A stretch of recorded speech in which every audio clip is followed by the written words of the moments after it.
Let's do it in ways that make us feel good. No, you guys not a fan of that movie? What movie? Not Walk the Line. Walk Hard. Walk Hard. Oh shit! I've been meaning to watch that again. I haven't seen it since I saw it in the theater. Oh, that's a good movie. It's still like Buckaroo Banzai. But Jack White as Elvis was fucking brilliant. Yeah, but you know who's better? Peter Weller as a scientist / rock star / race car driver / all around world superhero. Yeah. I mean, you know, when kids read comic books, they're like, I want to be Iron Man. I want to be, you know, Thor. And it's like, no, I want to be Buckaroo Banzai. Like, Buckaroo Banzai is cool, right? I mean, he dresses cool. He's a cool guy. Cool. He is cool. Yeah. He's a cool character. And with a name like Buckaroo Banzai, I mean, Jesus Christ almighty. I mean, he's not the one out of the gate, man. For a guy named Buckaroo, he's not the one wearing the cowboy outfit. That's fair. So on this episode of the Culture Cast, I'm joined by my good friends, Trevor Gumble of the On Seagal podcast. Come quietly or there will be trouble. Or Goldblum. Or both. Or Goldblum. I like that. Oh, my God. And all the way from parts unknown, your friend and mine, Dustin Bonesaw McGraw. Wherever you go, there you are. Oh, my God. So on this episode of the Culture Cast, we're going to be talking about one of my favorite movies, which makes this kind of problematic. We're going to be talking about The Adventures of Buckaroo Banzai Across the Eighth Dimension.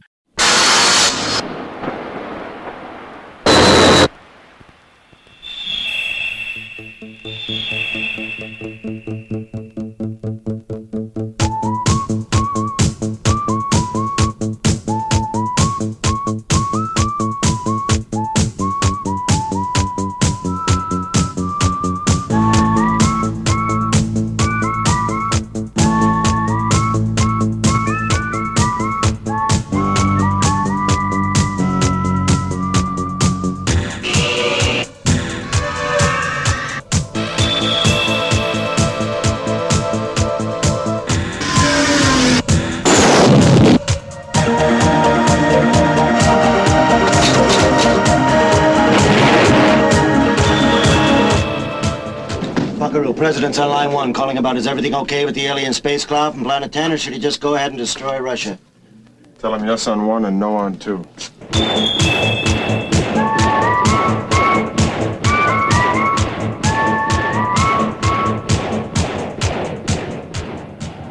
Which was yes, destroy Russia or number 2?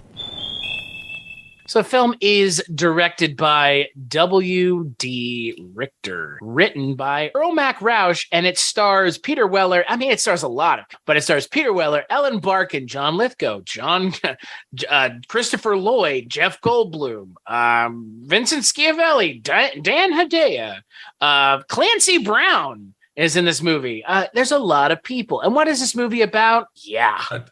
It's all of it. Yeah. It's there. It is. Okay. Before we talk about the movie, let me explain the plot. So Buckaroo Banzai, played by Peter Weller, is half Japanese, half American. He is also a rock star, come scientist, come smart man, ? I guess it's never really, he is just smart. Imagine Tony Stark, but cooler and in a rock band. And you have Buckaroo Banzai. Buckaroo Banzai, at the beginning of this movie, is learning to use the oscillation overthruster that should allow him to pass through solid matter. In passing through solid matter, he enters a alien dimension, a second dimension on our own plane of existence, where he essentially sets into motion the entire film, because in being successful in going through to another dimension, that trips the alarm of one Dr. Emilio Lizardo, played by John Lithgow, who had previously gone into another dimension and been possessed by aliens, I guess, or driven mad. I guess possessed by aliens. I guess he's John Warfin now. All the characters that are aliens in this movie have John something as their name. Yes, this is one of the jokes, many jokes of this movie. And Buckaroo Banzai and the Hong Kong Cavaliers must stop John Warfin, along with John Big Booty or John Big Booty, John Littleberries. There's a lot of Johns in this movie. Buckaroo Banzai and the Hong Kong Cavaliers have to stop the aliens, the Lectroids, from taking over Earth, or I guess they're trying to leave but the other Lectroids, the black Lectroids, are going to blow Earth up if John Worfen gets away to prevent him from getting away. This whole story again. The old chestnut. When will Hollywood think of original ideas? Right.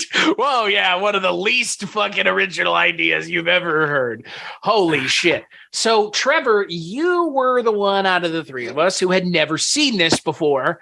And so, what did you think sitting down to watch Buckaroo Banzai for the first time? I didn't know what to think while watching the film, to be honest with you. It was surreal. It was absurd. It was kind of cool. But it exuded like cool, you know? Buckaroo Banzai, the band, that scene was cool with Ellen Barkin wanting to kill herself. And in my mind, I thought, is she trying to kill herself because the music's that bad? Or is she just John Lithgow having a fucking ball playing this villain? Christopher Lloyd and, Vincent Schiavelli as his henchman. No, Big Booty was someone that lived. No, John Big Booty was Chris Lloyd's character because he gets shot at the end of the movie. But he wasn't a henchman; he was his own villain, and he kept getting mad at it. He keeps getting mad at John Lithgow for mispronouncing his name as Big Booty instead of Big Booty. Tay. So Trevor, I guess my question to you is, did it, given everything you had heard about it, which I mean, I know you kind of knew a little bit about it. Yeah. Was it as weird as you expected it? I would say so. To be honest with you, I'd heard about Buckaroo Banzai and seen clips in passing. I'd never actually sat down and watched the whole thing. I had bought it on Blu-ray a long time ago because Shout Factory was having a sale, and I decided to splurge on some. I even picked up some. I picked up a couple I hadn't seen before, and one of them was Buckaroo Banzai because I thought, you know what, with all that shit, it seems like it's right up my alley anyway. It's 80s. It's got Goldblum in it, and it's got Peter Weller. It's a sci-fi action flick, and so sure, I'll pick. I enjoyed it. I really did. It's definitely. I definitely wanted to see the further adventures of Buckaroo Banzai against the what was that called? Against the crime syndicate. The crime syndicate. The international crime syndicate. They made into a comic, I believe, for that one. Yeah, it's like, and I want to say, wasn't there a book, right? I think so. It's like a book. And I think when they were thinking about making it a television series a few years ago, they had tapped Kevin Smith to helmet. And I don't think it never got off the ground, unfortunately, because I'd be interested to see what Kevin Smith would bring to the Buckaroo Banzai universe. I mean, I would love to see Buckaroo Banzai say "cum slut" a bunch of times or "fuck a donkey." Right? I'm being facetious. Kevin Smith could offer nothing to Buckaroo Banzai. There's no way. I like Kevin Smith, and I don't think he could offer it. Like it's not. I don't know. It's different sensibilities. I think so. This is like its own weird. I don't know. Like, what would Kevin Smith make of this? Like, it's not like a dialogue-driven story. No, it really isn't. It's very much set piece, right? And action. It's like a comic book movie. And visual gags. So yeah. Kevin Smith known for all of those things. Okay, I'm not. You know what? We don't have time for a debate on this. So I like Kevin Smith, man. That's the problem. Kevin Smith. I just don't. I let me put it this way: I wouldn't want to watch Kevin Smith do a superhero movie either. Now this is me saying this, not knowing how it's going to be received. But Guy Ritchie or James Gunn? James Gunn would. Yeah, James Gunn. But this is like, in a lot of ways, Guardians of the Galaxy draws from this. Yeah, but I think Guy Ritchie, he's too self-serious. Yeah, I could be. It would be a different kind of movie, but it could be fun. Yeah, I can't see him doing like he's done. I mean, he done comedy because Lock, Stock, and Snatcher, kind of dark crime comedy, right? But this is a more absurd, kind of lighthearted, I guess you could say. It's more inspired by like 70s kung fu movies. I mean, that's what Richter and Rausch were going for. It's basically a live action comic book. Yeah. It's in a lot of ways it totally is. And I don't think Ritchie has that sensibility to him to make. That's true. But James Gunn, definitely. Yeah, James Gunn has totally James Gunn's like bag. Like, if they said, okay, we're going to remake Buckaroo Banzai or make a Buckaroo Banzai sequel and James Gunn is at the helm, I would feel very safe in knowing he was making. Yeah, I would too. So, Dustin, what about you? I know this was not your first time watching Buckaroo Banzai. Well, this movie is awesome in a lot of ways in that there's a lot of big names in it, and maybe at the time they weren't as big as they are now. Essentially, most of those people that are big names now were just like, it's insane, frankly. There's some heavyweights all across this thing, which makes it a lot of fun to watch. Yeah, because you get to see everybody's chops, even though it's an absurd movie. You get to see everybody's chops in this, and to everything else we already said. It's like a live action comic book. Buckaroo Banzai is this guy that just does everything and goes and rocks in a dive bar with his gang/band.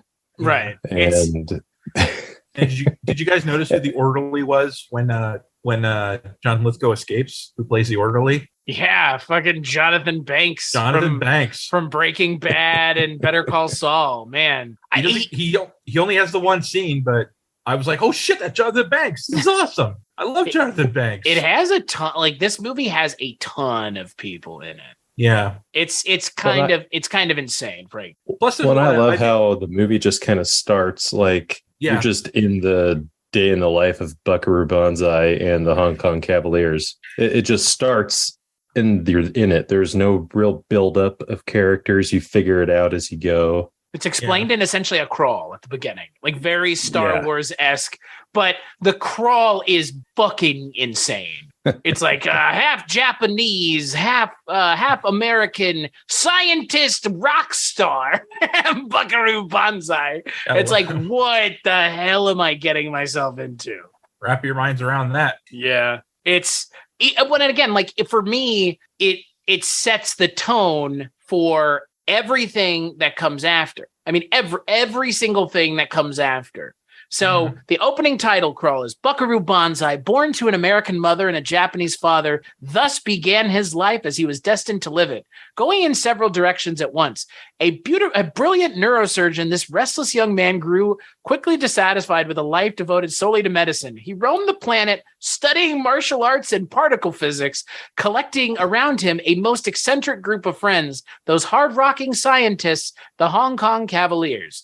And now, with his astounding jet car ready for a bold assault on the dimensional barrier, Buckaroo Banzai faces the greatest challenge of his turbulent life. While above Earth, an alien spacecraft keeps a nervous watch on Team Banzai's every move. That is, without a doubt, the most fucking insane title crawl you will find in a movie with people that are not just like Whitney Moore level of actors, like Birdemic type stuff, where it's like, this is like, it's just craziness, like Velocipaster, where it's like the gag is the idea and everything else sucks. This movie could have been the gag is the movie is a gag, but it's not very good. It's not. It's a good movie. It could have gone the sci-fi asylum cheap movie route. And I mean, and there were plenty of these kinds of movies in the 80s. I mean, low budget 80s sci-fi movies were a dime a dozen. But, the thing about this movie is it's so obviously, I don't know. It's so obviously a movie that, like, we've said this before on this show, maybe not the three of us, but we've definitely said it before, where it's like, you know what? This is they made the movie that they wanted to make. Yeah. And you know what? There is no way, shape, or form that you could convince me that this is not the movie they wanted to make. Right? Well, I can't imagine anything that happens in the film to be anything of studio notes. Like, what studio would put a note saying, yeah, put that part in? Right. It is very much what the writer and director wanted it to be. But the thing is, like, at the time, people were kind of mixed. Pauline Kael and Vincent Canby liked the movie, which is kind of surprising. I mean, those are the two big critics of note at the time, and especially Kael. If you got a recommendation from Kael, you were set. Right. So, but again, the complaints always, and my complaints with this movie, before I talk about how much I love it, because I do want to get out in front of it immediately. This movie is very hard to follow. And I don't think it's intentionally hard to follow, but by virtue of the story that they're telling, interdimensional stuff is kind of strange. And they also, I think they don't do themselves any service by introducing two races of aliens that look fucking identical. Yeah. like I know, they call them the black Lectroids, and then at one point John Lithgow says the blacks, which was I did not remember that at all. It's a little different today. Maybe the first time you saw it. Yeah, man, it was a little much. But the black Lectroids and the gray ones, they look so similar that it's kind of hard to tell what's going on sometimes, who is with who, because there are some that are just the bad guys, and then there are the black ones that are after, trying to get a hold of Buckaroo Banzai to kind of let him know what the stakes of everything. But yeah, it's a rather complicated movie. But if you can get around the plot, it is without a doubt one of the strangest movies that you will watch from the 80s, but it is also a ton of fun. Like, I don't know how you can watch this movie and not just be overjoyed by the way it ends. Like, by the time you get to the end of the movie, you're like, I'm fully on board with this. Was there a sequel? There's not a sequel. We'll talk about it.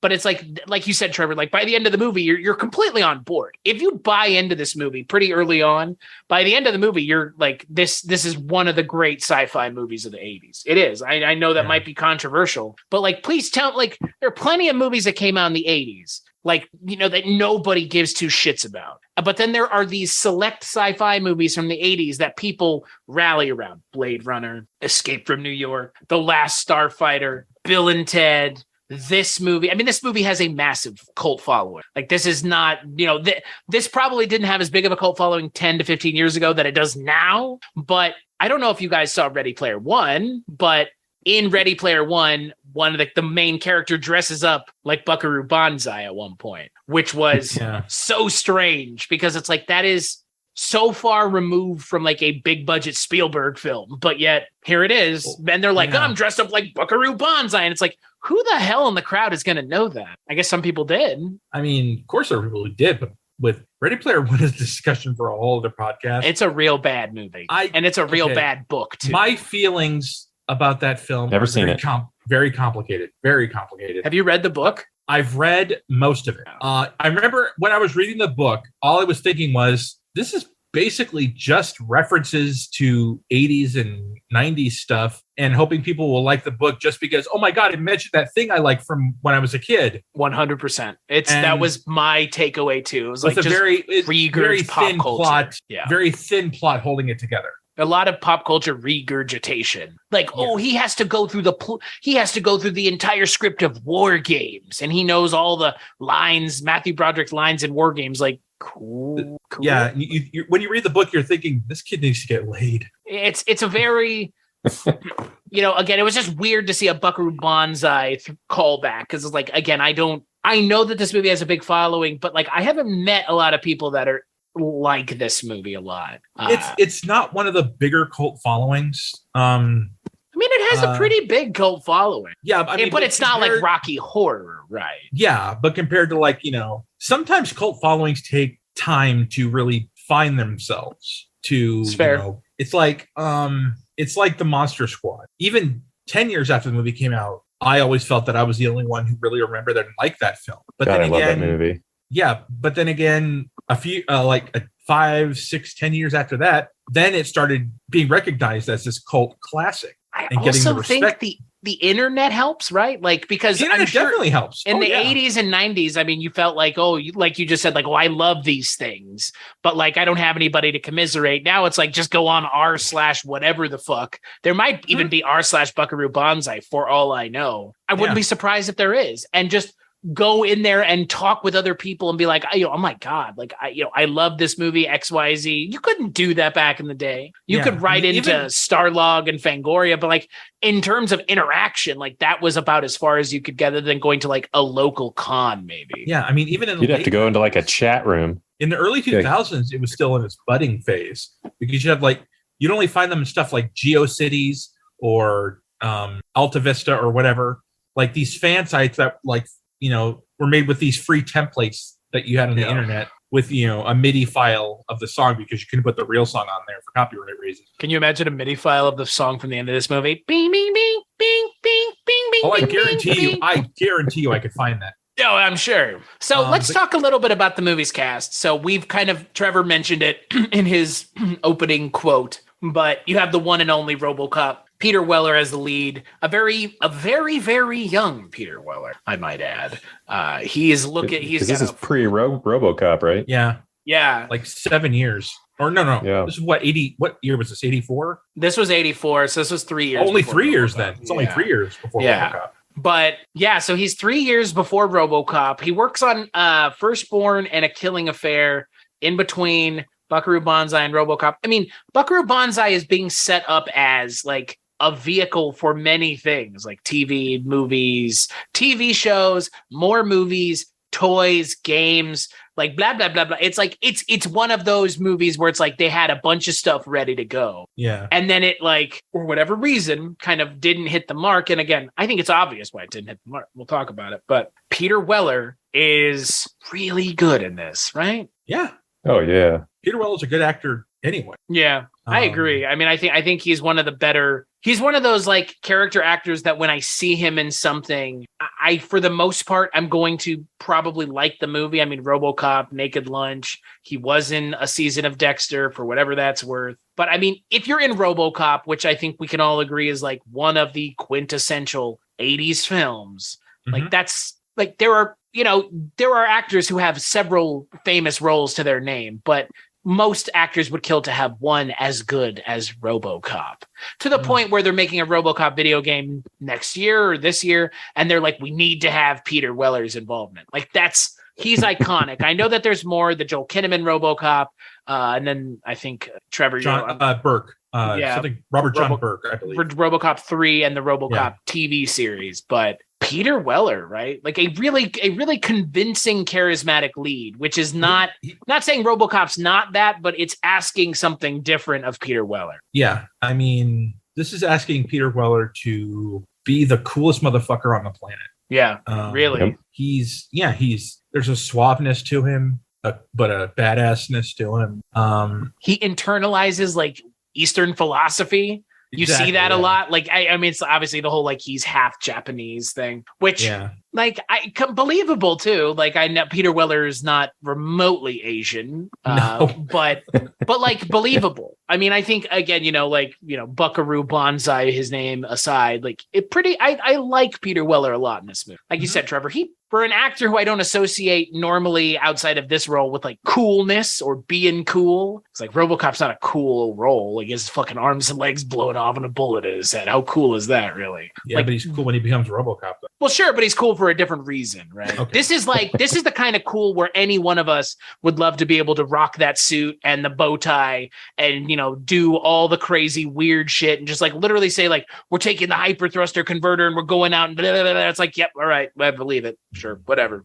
Like he sells this movie 100%. Even his gang is cool, Well, I mean, good God. When you have the character actors in this movie with him, like that's the other thing. Like Peter Weller being in this movie by himself would be good enough, but but this one has you got Jeff Goldblum, Lewis Smith, Clancy Brown. I mean, those are the big ones. You have and Jeff Goldblum.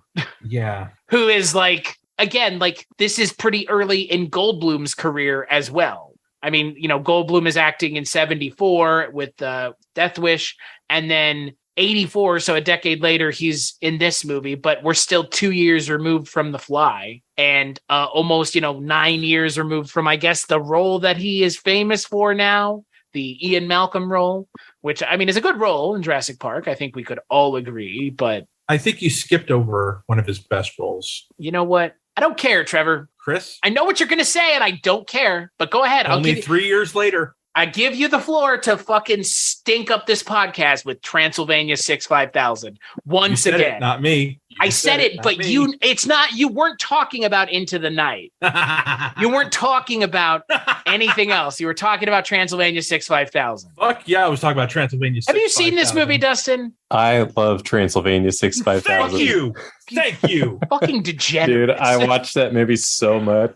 What is here's the thing. There are a select few of us. Gina Davis. That's what it is. That's okay. Yes, Gina Davis is fine, but nothing else in that movie is good. As the butler. It's funny. It's not funny.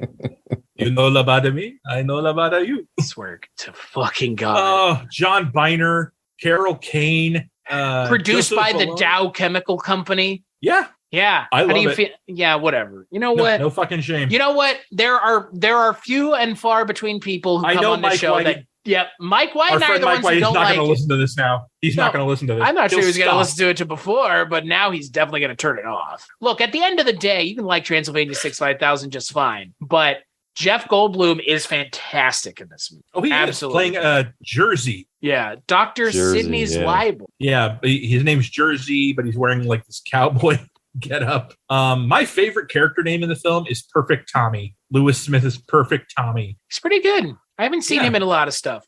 He's one of those actors where, oh yeah, that's that guy. You know, he's one of the, oh, it's that guy actors. Like I've seen him in a bunch of things. They never really register at the time, but when you see him in other things, you're like, oh yeah, he played that guy at that movie. What about famous that guy actor Christopher Lloyd? Do you consider him a that guy actor, really? I mean, Or for a being lot of sarcastic? people, he probably is. He I was kind fucking of always Doc Brown. yeah, but again, like you're making an assumption, Trevor, that there are people now who care about Back to the Future. I do, you do. There's a whole generation of kids who are not going to watch Back to the Future. Well, they got the Broadway musical coming next year. Oh my God, why is that a thing? Jeez, Louisiana. It was a big hit in London, so Well, Christopher Lloyd is also in the soon coming Spirit Halloween, the movie, yep, based along off with- of the shopping experience, Spirit Halloween. yeah, along with Rachel Lee Cook. Yeah, I love Christopher Lloyd, right? No, I do. I love him. Yeah, he's a He was great in actor. One of my He's favorites. great. He was one of my childhood favorites. Was Camp Nowhere. Have you ever seen that movie?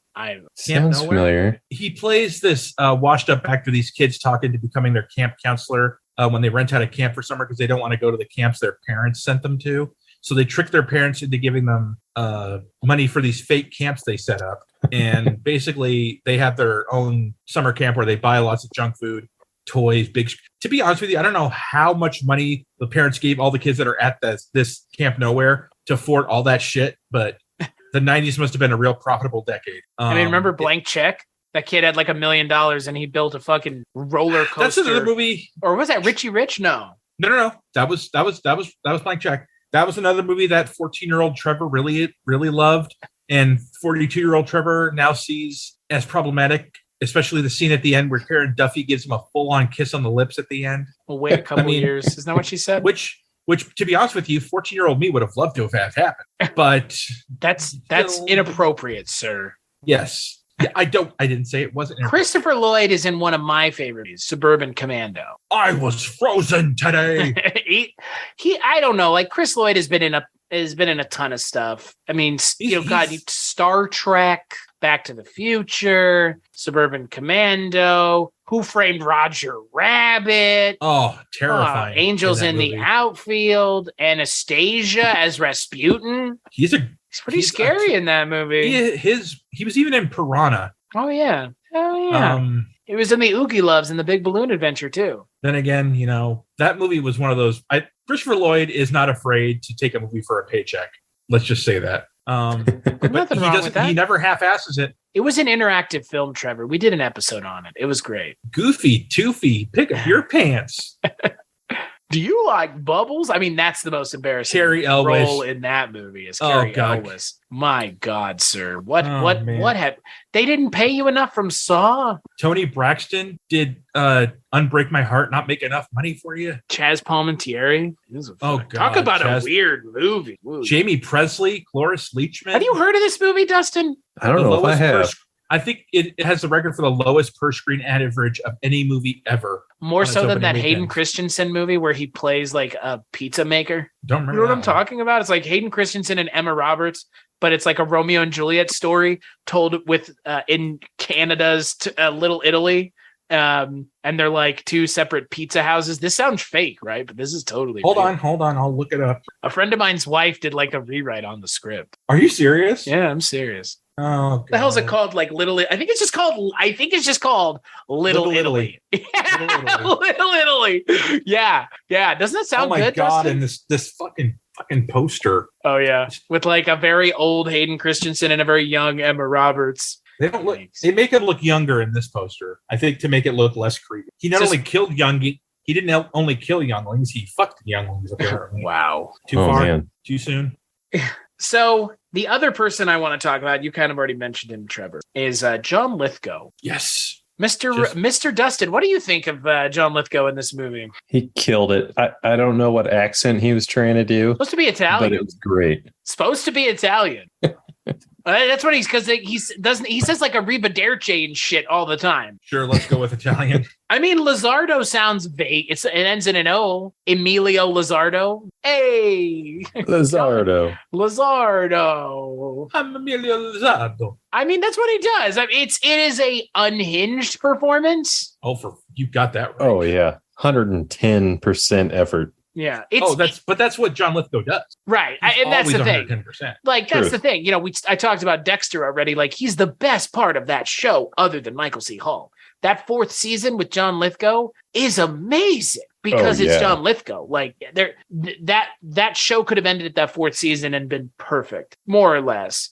But yeah, that John Lithgow season, I mean, there's a reason he got nominated and won the Emmy. There's a reason everybody talks about the 4th season of that. The 1st and the 4th season of that show are the seasons to watch. And that's because John Lithgow's performance in that 4th season is just fucking terrifying. And he gets away with it in the end. Like, he gets away in the end. Like, he gets away, doesn't get away, but he gets away with it, which makes it like that much more dastardly of a villain. And he just, I don't know, John Lithgow. And then John Lithgow's in Shrek. So there you go. Like, what can't he do? You got to have pep. Well, that's what's cool about this movie is like with Goldblum, you get Goldblum. With Lithgow, you get Lithgow. Yeah. There's no limiters on their performances in these movies. Yeah. You cast two of the most 110% out there, give it all actors. You're going to get something to remember because I've never seen a John Lithgow performance where he does not give his John Lithgow to it. I mean, this guy is stage trained, film. He's an actor of like incredible. He's an actor with a capital A. Yeah. He is a actor. An actor's act. And he does so well mixing genres. He can do a comedy. Well, of course he did a comedy because Third Rock from the Sun was like a hit. And that was that was a great show. And brilliant. But he also he played the angry preacher in Footloose. Or Raising Cain, he plays a killer. And again, in Dexter, he plays like the best serial killer. Like, he essentially is just playing BTK, but he does such a good job, like you don't care. Yeah, I've never seen Dexter, but I might just that watch season the 4th is season. The 4th season is definitely worth watching solely for John Lithgow. I mean, holy shit, his I mean, look, say what you will about some of the jokes in Shrek and how they've aged. John Lithgow, if you watch Shrek, he's still amazing. Like, I mean, everybody in that movie is amazing, obviously, but John Lithgow as Lord Farquaad is just he, like you said, Trevor, he really is one of those actors where it's like, I don't think I've seen him in anything that I don't like him in. Like, everything I've seen him in, and it's a wide array of things. Shrek, Daddy's Home 2. You remember that? Holy shit, when he played like Will Ferrell's Will Ferrell's dad, and Mel Gibson played Mark Wahlberg's dad. But like he like that role is so weird because it's like kind of playing not against type, but it's like a really nebbish father figure who's kind of like a pushover, but it totally works. And like John Lithgow is convincing as hell. And that's the thing about him. Like, I think when I think about John Lithgow, it's just an ability to really just like embody whatever role he's in. Like, they're just like, John, we're going to give you this script and just like, we know that you've got it. He's like, all right. Yeah. To quote a very famous saying today, he understood the assignment. Yeah. Oh yeah. Yep. Yeah. And that's the thing. Like, you need people in this movie who are going to just be like, okay, whatever. Like, this is just fucking strange. I don't even get this, but like, I'm here. I know what the tone of this is, and I'm going to have a good time. And like, that's like half of the battle with these kinds of movies is getting everybody on board for what we're doing, because there are points in this movie where, I mean, things are happening in this movie that I think are kind of even hard to explain in a lot of ways. Like, at the beginning, John Lithgow's like sticking like Brillo pads on his face and zapping himself to have a flashback that's given no explanation. I mean, there's like all this like insanity happening, and it's never explained, actually, which I think is like the most admirable part of it. Yeah. And I think that's one of the successes of this movie is like, to be a little on the nose. This movie, instead of crashing into the wall, decides to go through it. It just doesn't care. Like, like Trevor, you and I have talked about this before, where movies like explain the shit out of stuff. This movie doesn't explain anything. Like, basically, this movie's like, fuck your exposition.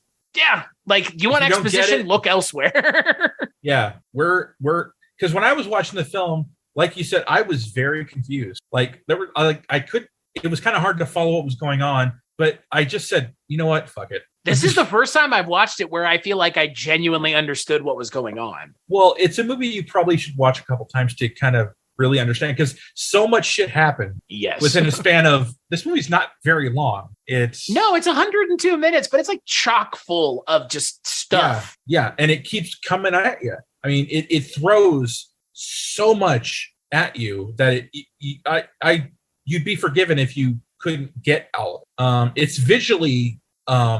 visually like a Where's Waldo thing, where you find something new in it every time you look at it. Totally. You know? It was just one of those films that I guess people just weren't ready for. Well, I think that's what I don't understand. Like, we talked about Howard the Duck. Okay. Howard the Duck came out, like 3 years after this? Howard the Duck came out in 87? 2 years. 2 years. 2 years? 86. Like, honestly, this and Howard the Duck, very similar. Like, tonal cousins. Because, like, what is explained in Howard the Duck? Nothing. They're like aliens, yeah. And then Jeffrey Jones can just eat nuclear energy. Sure. Like, whatever. Like, it's not...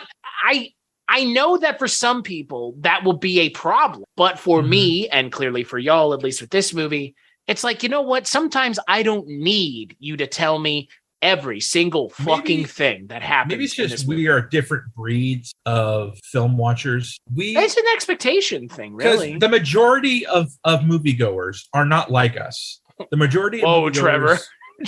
Trevor's becoming an elitist very quick here. No, I don't mean it that way. I mean most people aren't like me, you know. No. It's just that I like the coming from you, Trevor. It's not moviegoers that have an appreciation for this type of absurdity is probably very small. I think the amount of money that this movie made when it came out speaks fucking volumes to that. I mean, it kind of flopped, and by kind of flopped, I mean it did. And you know what? The movie called it shot at the end. It's like, International Crime Syndicate coming soon. It's like, don't dark universe yourself like that. To what Trevor was saying, I think a lot of people go to movies like expecting like, okay, blow me away. Right. And then when things happen that aren't explained, like there's a line that Buckaroo says, you remind me of somebody. And the gal he's talking to, was she beautiful? Yeah, she was Queen of the Netherlands. Right.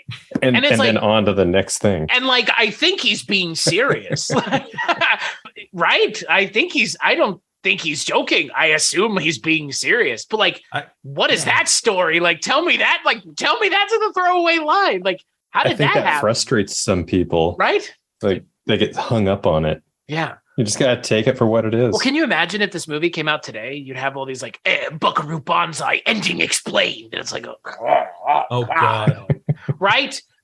101 things wrong with Buckaroo Banzai across the 8th dimension. 10 things you missed in Buckaroo Banzai. Right. It's like, this movie had Easter eggs. Of right. Buckaroo It's Banzai. like, holy shit. Like, there's so much going on in this movie around every turn. Black Lectroids, red Lectroids, the Banzai University, the Blue Blazer Irregulars, the Yo-Yo-Dyne propulsion systems, the Orson Welles broadcast that's brought in randomly, which I think is kind of like ultimately one of my favorite things about the movie is they like ground it in a real event. Like, and then they had to hypnotize Orson Welles. Like, what? Like, what the fuck are you talking about, Jeff Goldblum? To piggyback on everything you just said, if you're struggling finding a name for your fantasy football team, watch this movie. It's chock full of available matchup Yo-Yo-Dyne propulsion systems, which almost sounds like Cyberdyne. Right. Can we talk about? I just remember this. Can we talk about how this influenced Back to the Future? Oh, was that truck at the beginning like the car looks a lot version like the DeLorean. You can see the design of the flux capacitor. Totally. Christopher Lloyd is in it. Yeah, I mean, Back to the Future can thank this movie for something. I don't know. I think the person that needs to be thanking people for this, because this is the thing that I showed you guys before we started. So in The Life Aquatic with Steve Zissou from 2004, Wes Anderson pays homage to the ending of this movie. The ending of this movie. rips it off, plagiarizes. But yeah, in that movie, you have Jeff Goldblum. And so at the end of this movie, I don't want to say it's the most famous part of this movie, but if you have never seen this movie, the likelihood of the thing you have seen, if you've seen anything from this movie, it's the ending. More than likely, I would think. Probably because it's like, did you know that blah was inspired by blah? Because the Steve Zissou at the end of that movie, you have the characters all kind of walking towards the camera and the camera's pulling back. Mm-hmm. Not pulling back, but they're walking towards the camera and the camera's kind of pacing them. And the same thing happens in Buckaroo Banzai, but it's in the LA River. And you first kind of see a rope go over the top of the drainage ditch, and then they kind of all walk down. And the main group of the Hong Kong Cavaliers are there, and then the rest of the cast kind of shows up, including characters that have died, which I think is kind of neat. And Wes Anderson actually apes that in Life Aquatic, because Owen Wilson's character shows up in that scene, and he's dead. But that was a little much for me. In Steve Zissou, you mean? Yeah, like it's my fault. My problem with it was they didn't really do it well. Right. It's like it's done half as well. It's not like the reason, one of the many reasons the ending scene works so well and it's so memorable is because the LA River in and of itself is such a fucking boondoggle in LA, but it's there's a reason they've set so many things there cinematically, because it's iconic. And plus, it's iconic in this scene because, again, they're walking around the LA River and you know exactly where they are. From the moment you see that rope come over the top, you're like, all right, they're in the LA River. And then again, I think this is one of the most iconic credit scenes, ending sequences of a film, period. Well, the thing about the Steve Zissou one that didn't work for me, at least, is when Buckaroo Banzai was doing at the end credits, it's almost like they were dancing to the music. Right. They're kind of walking in step to this theme song, which they even show his feet at some point. Like they show Buckaroo Banzai like walking, and then he does like a sidestep, and then he starts walking again. Like you said, reinforcing him dancing. Yeah, when they were filming that scene, I told you this earlier, they were actually walking to Uptown Girl by Billy Joel. But the director told them just start walking to the music. And that's what they did. They all did. And it's almost like they're walking in unison, in beat to the music. In the Steve Zissou, they're just walking. Yeah. You know? Yeah. It's like Wes Anderson didn't understand David Bowie. Yeah. A Bowie song. And they didn't understand that it's about the synchronization. It's about the energy, the beat. It's not about just having people walk with people coming in, you know, in small elements. It's everything. You know, it's everything. That's why. Yeah. I mean, again, that's why it's just energy. There was no energy in that. You can, again, the thing about this movie is you can tell that everybody who made this movie is having a good time. Exactly. And that they've committed completely to the roles and the expectations. Like you've said a bunch of times already, Trevor, they understood the assignment. Mm-hmm. Like this is a buy-in. If you're going to be involved in this movie, you have to 100% buy in to the expectations of the director, because the director and the screenwriter have a very unique, specific vision here. And again, I think that this movie works because it's very clear and obvious that everybody in this movie does buy in. Well, there was no misunderstanding of this movie. None whatsoever. No. They, you know, the director made sure they understood what they were doing, that there was going to be no confusion of what genre or what this kind of movie would be. Yeah. And there are some actors that are playing it straight, and there are some actors that aren't. I mean, I would contend that Peter Weller is the straight man of the film. He plays it 100%. Yeah. Well, but I mean, but he plays it 100% straight. Yeah. Like, and he has to, because he needs to be almost straight man for all this mania going on around him. But in another kind of movie, he would serve as the audience surrogate. But in this movie, he doesn't, because nothing is explained. I mean, still nothing is explained. So, you know what I mean? Nothing's explained, and he's got it all figured out. Right, exactly. The only person who needs to know what's going on is Buckaroo. Right, and he doesn't explain to the audience that he knows what's going on because he doesn't have to, which I appreciate. I mean, again, like I'm not going to say this is a movie made for smart moviegoers, but it's definitely, like you said, Trevor, a movie made for someone looking for something definitely outside of the realm of the usual and the expectation. Yeah, this is a very different kind of movie that I've rarely seen anything I can really compare it to. Yeah. I mean, again, that's my favorite thing about this movie is like when I tell someone like, what are some of my favorite movies, this is kind of one that does come up, but it's not something that many people have seen. And it's not something I'm going to suggest to a lot of people because it's not an easily digestible movie. It's just not. As hard as it's definitely not for everyone. No. There will be people who will get pissed off because they don't understand what's going on. I won't say they want it. I won't say they want it spoon fed to them, but they definitely want something that they can kind of wrap their head around so they know who to root for and who to, be against or something like that. But yeah, I'm not going to go the Rick and Morty fanboy route and say, oh, you have to be really smart to enjoy this humor, to appreciate this film. I'm not going to go that route. It's definitely like you have to really, I think you really have to have an appreciation for absurdist humor. Because I was gonna say, like, it's not really funny. Like, I don't know, like, it's not, like, not that I'm saying Wikipedia is some sort of like indicators, but Wikipedia doesn't consider it a comedy. But like, it's like you said though, Trevor, like it's funny. But I think it's funny because it's just like one of the characters' names is John Big Booty, but he keeps saying it's John Big Booty. That's the Chris Lloyd character. And it's like they do that joke several times. And if it didn't work the first time, it's probably not going to work the fifth or sixth time they do it. But if you liked it the first time, it's probably going to work for you the several times they do it. And then there's the good payoff at the end too. But it's like, it's absurd. Like what is funny about calling a character John Littleberries? Like, I don't know. That's my favorite, John. I think it's John Smallberries. John Smallberry. But my point is just like this is one of those things like Tim and Eric, awesome show, like Eric Andre, like Nathan For You, like I forget what the other one is, the guy on Netflix, the one who did like the coffin TV thing. I've sent you a bunch of his videos before, Dustin. I think I've showed him to you as well, Trevor.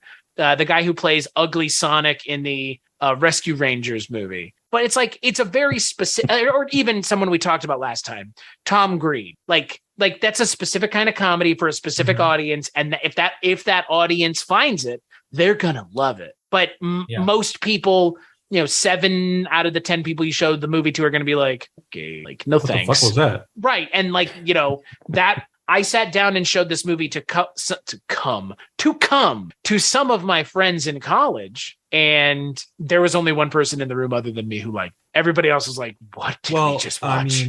Another movie that you could say that about is Malignant. Yeah.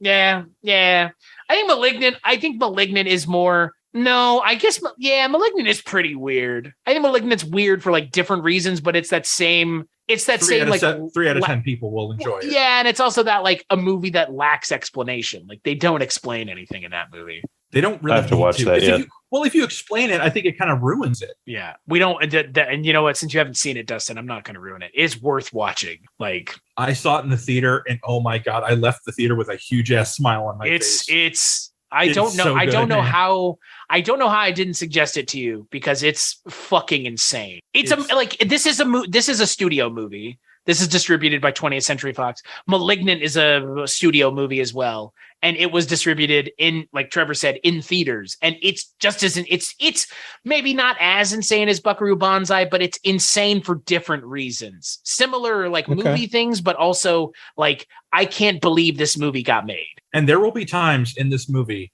that you think you know what's happening or where it's going, and you'll be totally dead fucking wrong. Yeah, it's pretty nuts. It's great. And with Buckaroo Banzai, it's kind of the same thing. I mean, it ends up kind of tidying itself up in a very nice bow. I feel like the climax of this movie is very lackluster. Mm-hmm. They just, Buckaroo and John Parker get ejected from the spaceship, and then they just blow them up. And that, that's fine. But I don't know. I feel like Dr. Emilio Lizardo deserved more. I mean, I think he deserved a redemption. I don't know about that. He supposedly hit. Oh, you mean the doctor himself? Yes, the doctor himself deserved to be free of the Dr. John Warfin. Well, yeah, I agree. Because they show footage, because this was a project they were both working on. Banzai and Warfin were both working on the project to go through matter. And John and his character, Dr. Warfin's character, succeeded in doing that. Sort of. But he got stuck halfway through a wall. So did Didn't Buckaroo get stuck halfway? No, it was just the Dr. Lizardo. He goes halfway through because the professor can't like let him know fast enough that it's not going to work. And he gets like possessed by the weird aliens. Yeah, because, you find out that inside matter are small, tiny alien civilizations. Right, which makes total sense. Like, Buckaroo Banzai's right now, even this table could have aliens. Which makes you think, do we really want to go through matter then? No, yeah, well, that's the thing. Let's leave him alone. Yeah, well, that's the thing. Like when you see him going into the 8th dimension, like it's like a fucking nightmare. It's like a mid 80s visual effects nightmare. I mean, it's a lot of like oscilloscope shit, weird computer readouts. Like I don't know how to explain that. But then there's like little alien people that like fly at the windshield of the car, which is pretty great. I don't know. I love this movie, man. I'm unabashedly a huge fan of this movie. It's super weird. I can't believe it exists. Like even now. Like I was watching it with my wife, and she was like, "I've never heard you talk about this movie." I was like, "Yeah, I don't talk about it because like this is definitely not the kind of movie that you would like." But when her and I were watching it, she was like, "Yeah, this is all right," and I was like, "Okay." But it's again like it's not something that you're gonna just put on for a group of people. This is one of those things where it's like, "Oh, you're into sci-fi." It's sci-fi. It's not comedy. It's definitely sci-fi. But like again, it's like weird sci-fi. Yeah. It's a lot. It is weird. Well, your sci-fi. wife's reaction was pretty much what most people are going to think when they watch this right. film. I mean, again, it's a Shout Factory era release. You're going to like make a judgment call about what kind of movie this is. Yeah. However you watch it. I mean, it's on Pluto TV. It's on Tubi. And again, there have been, let's talk a little bit about it. There have been other things done with the IP. Like we mentioned, there was a Kevin Smith TV movie that they were going to do that never happened. They released a comic book tie-in. They did make a comic book run of Buckaroo Banzai Return of the Screw. And then they did, like Trevor mentioned, the Buckaroo Banzai. It's a book that you can buy. Buckaroo Banzai, The Adventures of Buckaroo Banzai Against the World Crime League. And it came out last November, and I have heard nothing but good things about it. And it's been on my list of things to read. Maybe they'll get the machine going to finally get it made. I mean, the problem is at this point, like what is like I don't give a shit anymore. Like at this point, it's like Back to the Future, right? Like at this point, do you want them to do anything else with it? Because like let bygones be bygones. Like they missed their opportunity to do something else with it in the late 80s, early 90s when Peter Weller was he's 75 now. Like I'm not saying it couldn't work. It's a very different character at this point. But that's what Hollywood does. If they find out a property is profitable, even by like cult classic standards, they will milk it. Yeah, no matter how many decades have passed. I think the 80s is. I think we're done with the 80s nostalgia, though. It's like it's all 90s now. Like we're done with the 80s. We got Hocus Pocus 2 coming out this year. That's the 90s. Yeah, I know. That's what I'm saying. Yeah. It's now the nostalgia for the last decade was for people your age, Trevor. Now it's for people my age. Well, I have 90s nostalgia too, though. I know, but it's like it's the same, but it's different because like you were seeing it as more of an adult and I was seeing it as more of a child. You know what I mean? I think we still both have nostalgia. I saw it as a kid. Yeah. I saw it when I was 13. So I mean, that's more of an adult than I was. If you want to consider 13 more of an adult, that's fine. Then like, when did it come out? Like 93? I was 3. That's what worries me about the sequel coming. It's like, I mean, that's what worry anybody about a sequel to something 40 years ago. It's like the intentions of the people. It's like, I know you guys have been wanting to have a sequel for years now, but do you really? Be careful what you wish for. Yeah, remember Anchorman 2? Remember Blues Brothers 2000?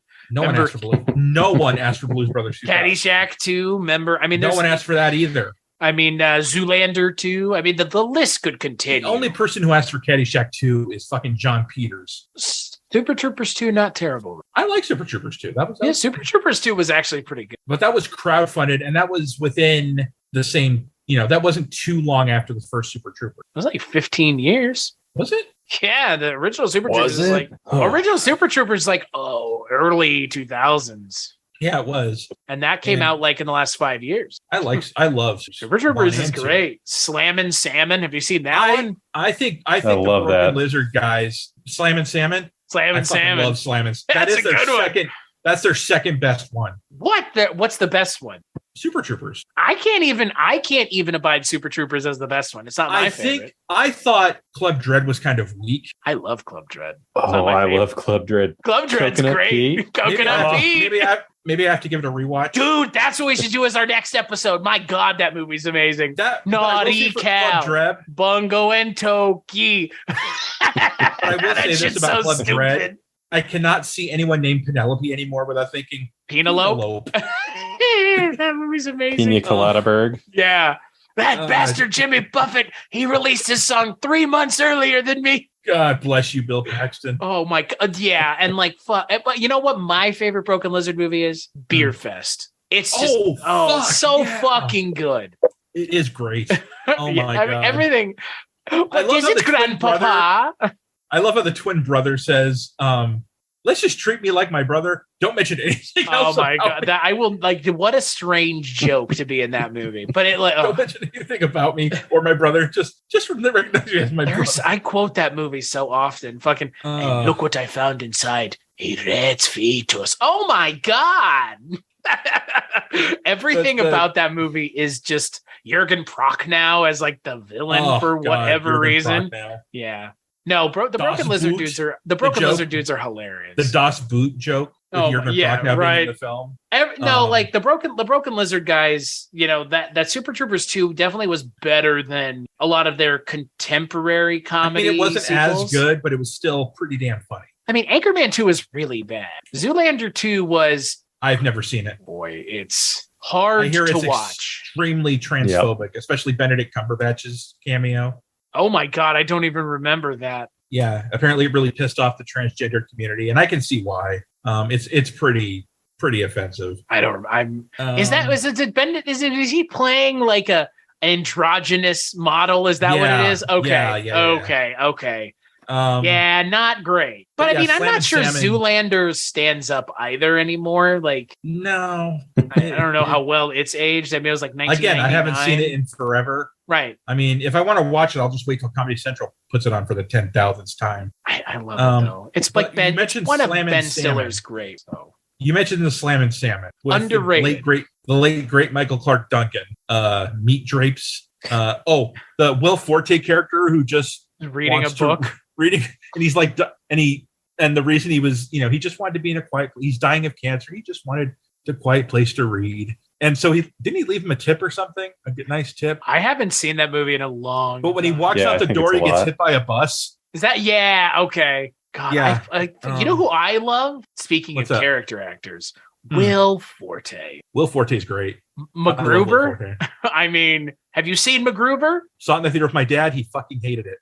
Yeah, that's right. You mentioned that movie. Talk about something that like had a movie that has no right being as good as it is, frankly. And I mean, have you seen The Brother Solomon? I missed that one. Yeah, it's another Broken Lizard one, Dustin. That like came directly to. What was the other one? Like that wasn't puddle jumper. Yeah, it was like their first one. I think it was View Askew. Actually, Kevin Smith helped. View Askew universe, Clerks 3 coming soon. Meta as meta can get.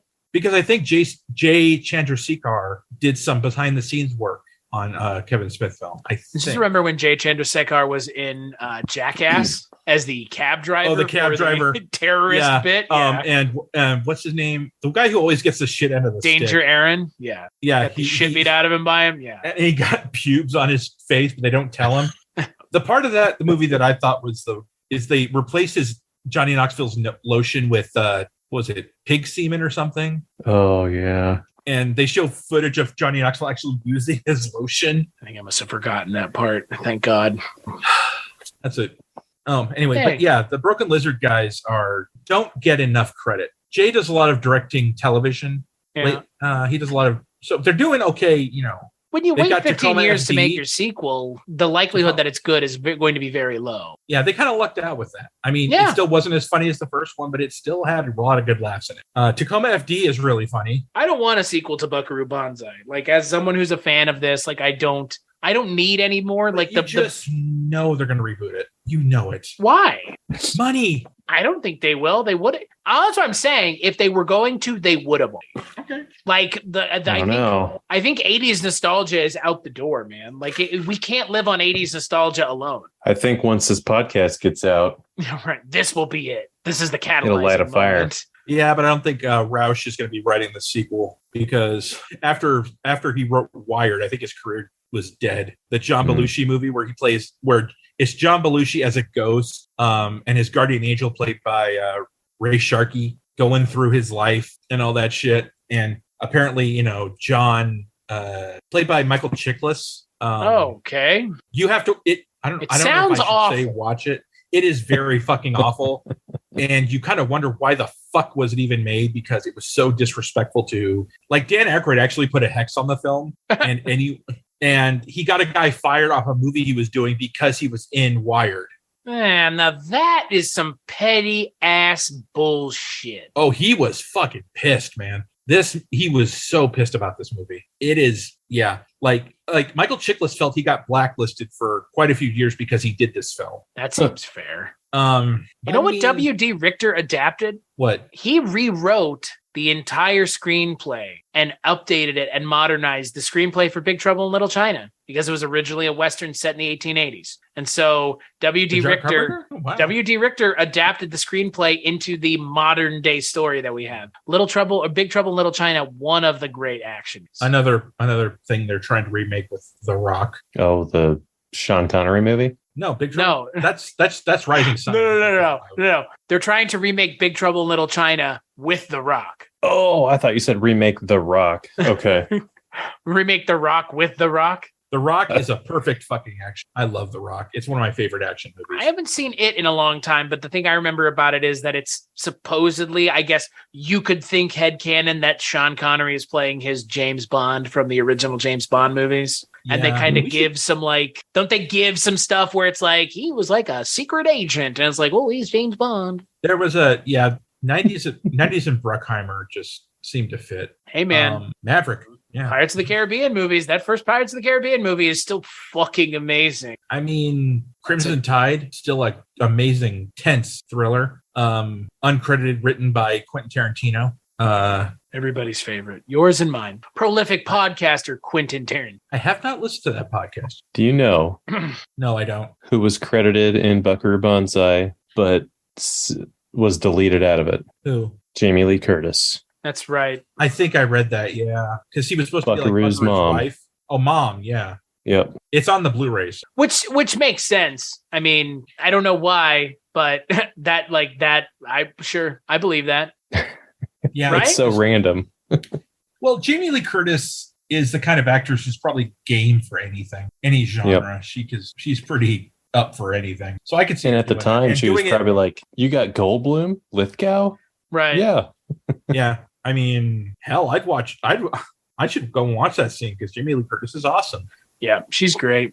And again, I said I don't want to like suggest this movie to a lot of people, but at the same time, like the thing about this movie that I do love is introducing it to the right people. And Trevor, obviously you were one of those people. And I'm glad that you enjoyed this movie because I wasn't necessarily, quote, worried, unquote, but there's a lot going on. And there's a lot that's very much just lantern is hung on it or not even. Sometimes things just happen. And, okay, sure, they're going through dimensions. And sure, Dr. Lizardo is now possessed by aliens. And sure, the Hong Kong Cavaliers are just playing in a nightclub where the long lost sister, the identical sister of Buckaroo Banzai's, I guess, girlfriend is just crying in the club. Like there's things that happen given no explanation, but like we've kind of been talking about. And if you're kind of on the fence about watching this movie, I think the best thing to do would be just to watch it a couple times.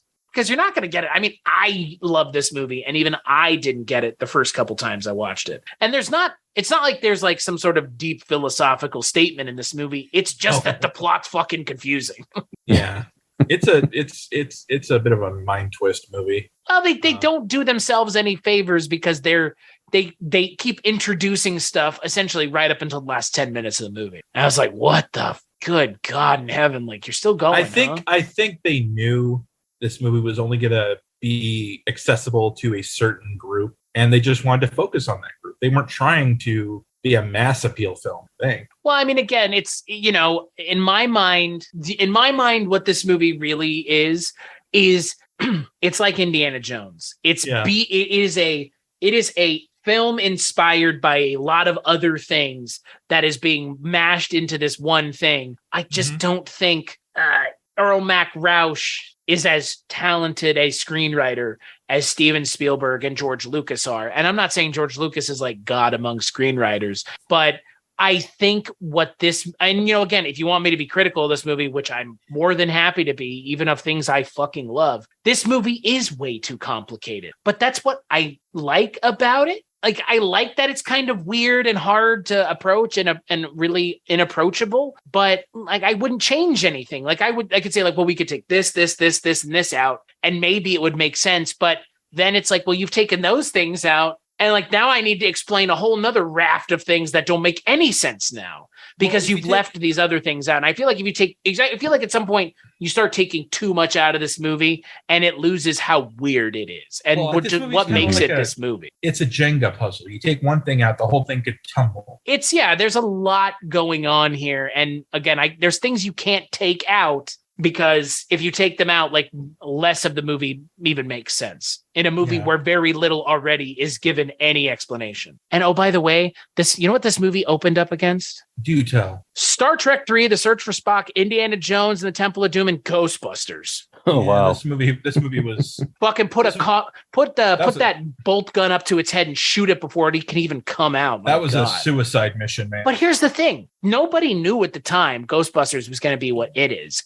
We could be talking about Ghostbusters the way people talk about Buckaroo Banzai. Realistically, like, true. If that movie had been made the way Aykroyd wanted it, we would be talking about Ghostbusters. Oh, yeah. Aykroyd. I fucking love Aykroyd. Psychotic levels of in-depth weirdness that he would have brought to that.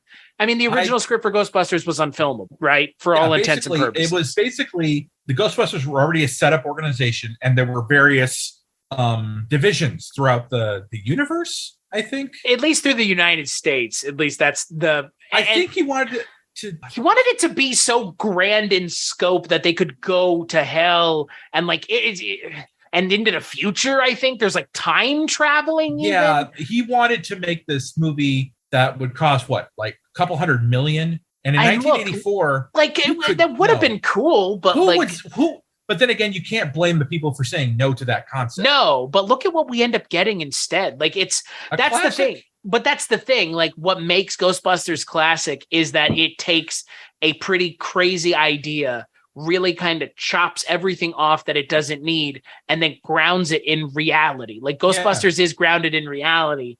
This movie just forgoes that completely. It's like, I don't care what your expectations are here. I'm not going to satisfy those expectations. I'm going to satisfy my own expectations, being that of the director and the screenwriter. You're right, because if Ghostbusters had the same plot, it could have been Buckaroo Banzai. Mm-hmm. Oh yeah, like it's a very narrow line. I don't think it wouldn't have had a cult following, because that sounds like a cult film, like what Aykroyd was pitching there. Sounds like a movie that would appeal to very, very few people. But we're talking the 80s here. They were all about money. Studio wanted something, extremely marketable. So, and like we were saying about this, like they had toys and, comics and all these things planned. And then it's like, never mind. Yeah.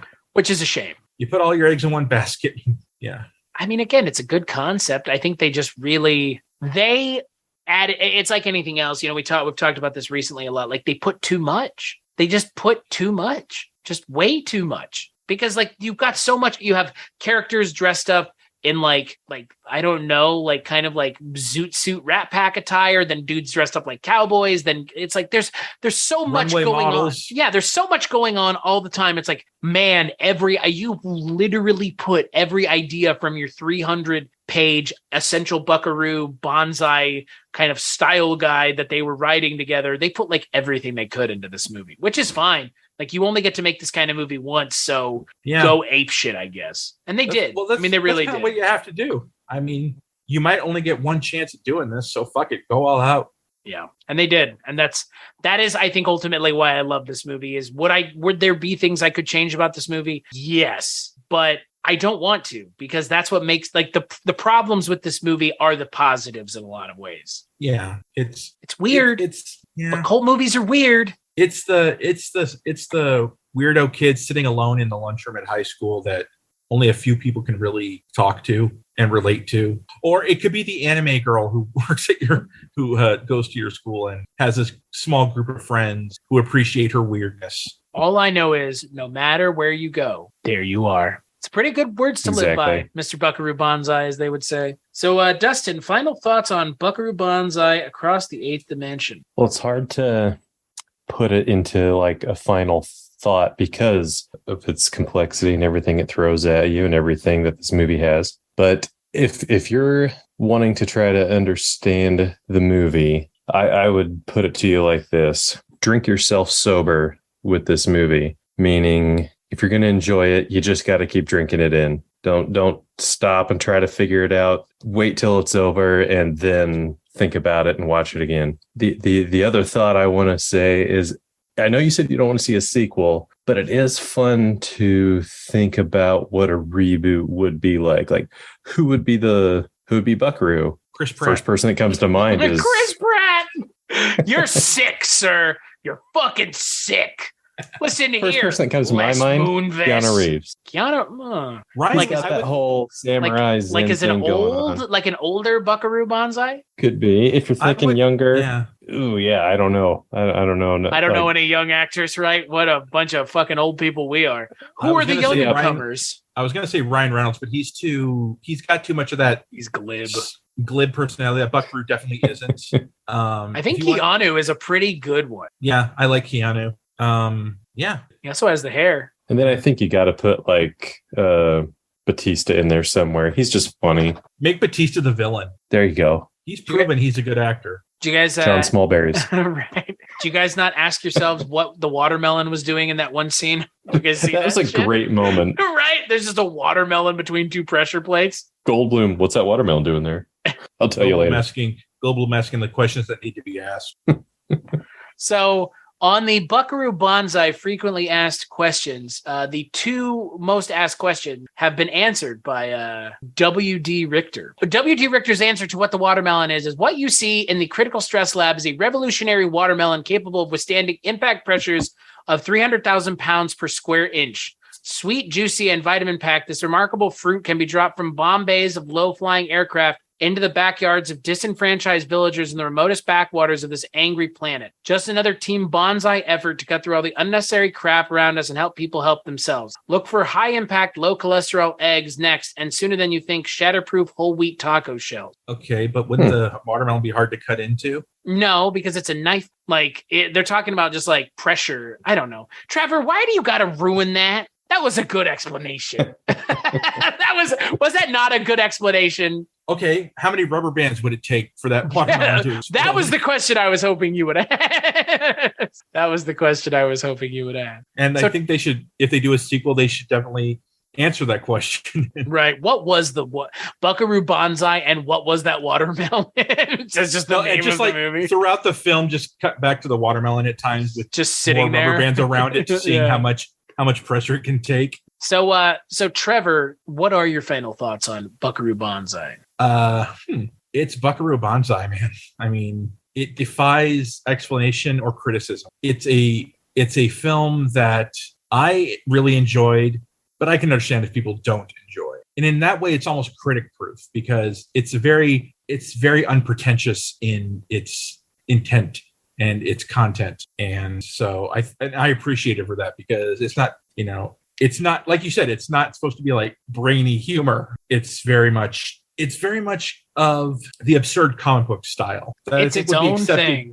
It would be accepted more today because I think like a lot of Marvel films have gotten into this like absurd technology villain thing. It's very much, you could see very much an inspiration for Guardians in the right. Did you roll your eyes? Me? No. Okay. No, I agree. We totally talked about that. Like you're 100% right. Star-Lord is Star-Lord, the character wants to be Buckaroo Banzai. Who doesn't? Totally. Because Star-Lord is a child of the 80s, right? Yeah. So maybe this kid saw Buckaroo Banzai and fucking just wanted to emulate him. And he wanted Star-Lord to be that cool and suave. So maybe that was James Gunn intent. So I mean, there's no way James Gunn didn't see this movie. This is if I've ever seen a movie that it was made for James Gunn, this is the movie that James Gunn would watch. For sure. Yeah, there is a reason that this movie is one of my favorite movies. It is because it is just one of those movies that either, I mean, again, I don't, like you said, Trevor, we don't want to sound like elitists, but either you get it or you don't. Like it's kind of binary with this movie. If you sit down and watch this movie, you're going to have an opinion about it. You're either going to be like, that was a lot of fun, or what the fuck did I just watch? And actually both answers are perfectly applicable because as far as I'm concerned, my response was, what the fuck am I watching? But by the third or fourth time I saw it, I was like, I'm on board with this. And yeah, like we've mentioned, this is a movie that requires you to watch it several times, but there's nothing wrong with that. It's just, there is a lot going on. And if you don't like it, that's understandable. Yeah, for this sure. This is not one of those movies where you say, "Oh, you just didn't get it." Yeah, it's a movie like, yeah, I get it. It's definitely a movie that's not gonna appeal to the mass audience. Well, yeah, I get it. You get it, but I don't fault someone for not getting it because no, absolutely not. Yeah, absolutely not. There's a lot going on here. Yeah, it's very much an acquired taste. Yeah.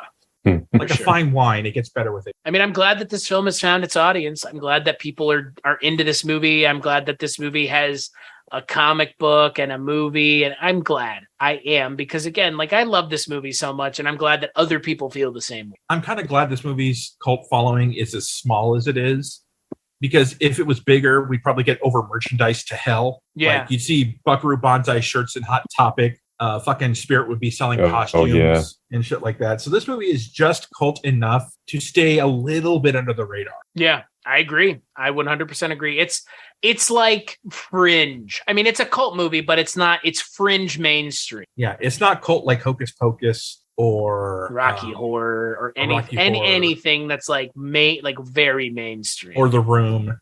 It's very much cult in the fact it is, it's very much a small but dedicated following. Yeah, for sure. So until the next time we talk about something, and I don't even know what we're talking about, where can people find you, Trevor? Twitter, Bad Vertigo. You can also find me on the On Seagal podcast with my lovely co-host Chris, and you can also find me at CultureCast, as you are listening right now. And you can find me recently on the Projection Booth podcast talking about Star Trek The Motion Picture. Hey. Projection Booth. What about you, Dustin? Do you want to plug anything? Well, where you can find me, it's the same place you left me the last time. On the floor. Nothing to plug. Nothing to plug. As for me, you can find me over on the internet at cstachiw.com, cstachiw.com. That's my link tree. Go there for all the things that I work on, like Trevor mentioned on Seagal, all kinds of stuff. As for this show, culturecast.com, patreon.com/culturecast if you want to interact monetarily, but all you got to do is listen and like and rate and review on iTunes. That's it. So that's what you should do if you want to help us out. If not, I totally get it. Dustin, Trevor, thank you guys so much for joining me and getting to talk about one of my favorite movies. Kind of hard to talk about something you love so much, but I'm glad you guys joined. So my pleasure. And we'll catch you on the next episode.